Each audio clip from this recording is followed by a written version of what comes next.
जगह पर बैठकर हम कथा सुन रहे हैं। हम सौभाग्यशाली है कि यहीं पर आकर कुबेर जी ने तपस्या की थी बाबा भोलेनाथ, रिद्धेश्वर महादेव। इसलिए कहते हैं रिद्धि चाहिए तो रिद्धेश्वर के पास आओ, सिद्धि चाहिए तो सिद्धेश्वर के पास आओ। ये रिद्धि सिद्धि के दाता है।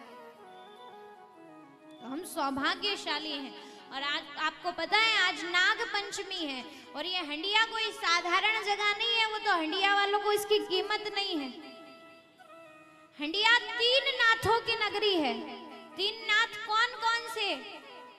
रिद्धनाथ, नागनाथ और मंगलनाथ।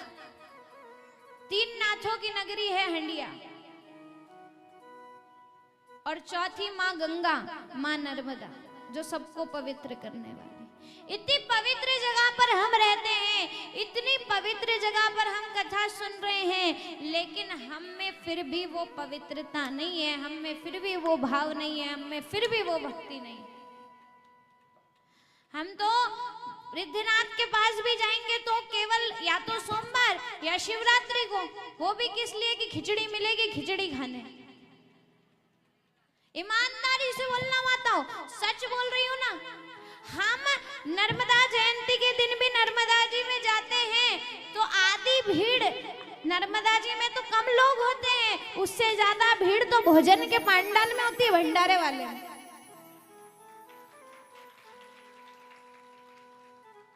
है कि नहीं कड़वा सच? आज हंडिया में इतने से लोग हैं क्या? ईमानदारी से बताना, इतने से हैं क्या?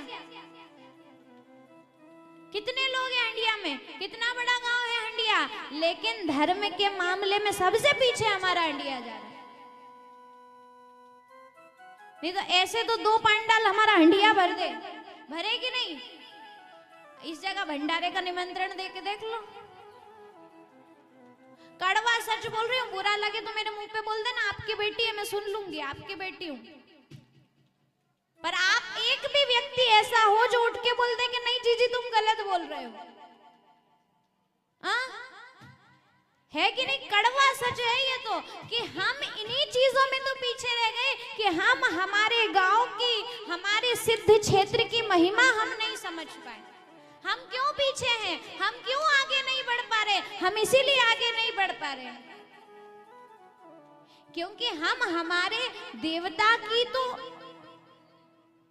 महिमा नहीं समझ पा रहे। हम क्या आगे बढ़ेंगे? अरे जिन नर्मदा जी में लोग दूर दूर से आकर अपना माथा टेक कर जाते हैं, लोग दूर दूर से आके जल भर के ले जाते हैं, जो नर्मदा जी लोगों की कैंसर जैसी बीमारी दूर कर देती है, उस नर्मदा जी में जाके तो हम कपड़े धोते हैं। उस नर्मदा जी में जाके तो हम अपने घर की गंदगी धो रहे हैं। क्या उद्धार करेगी वो तुम्हारा?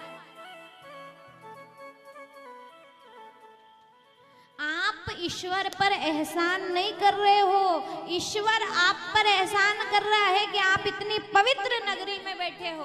और मैं हर वर्ष बताती हूँ कि अगर आप ही नहीं सुधरोगे तो दूसरों से क्या उम्मीद करोगे? अरे जब आप ही नर्मदा जी को स्वच्छ नहीं रखोगे तो दूसरों से क्या उम्मीद करोगे? अरे जब आप ही रिद्धेश्वर की महिमा नहीं समझोगे तो दूसरा क्या खाक समझेगा? अरे जब आप ही नागनाथ की महिमा नहीं समझोगे तो दूसरा क्यों समझेगा? इसलिए महाराज निवेदन है, जागो। और कम से कम नहीं दूसरे तो जो कथा में आते हैं उनसे मेरा निवेदन है कि नर्मदा जी के तट पे जाकर गंदगी मत किया करो। कोशिश करा करो कि हम हमारी माँ के आंचल को स्वच्छ रखें। अच्छा बताओ, आपके घर का आंगन आप सभी को स्वच्छ अच्छा लगता है ना? लगता है कि नहीं? अगर आपके घर के आंगन में कोई आकर कचरा करेगा तो आपको अच्छा लगेगा कि बुरा लगेगा? बुरा लगेगा ना। तो अपने घर के आंगन की स्वच्छता सबको प्यारी है, तो थोड़ा सोचो कि वो भी तो माँ हमारी है कि नहीं है? निवेदन है महाराज।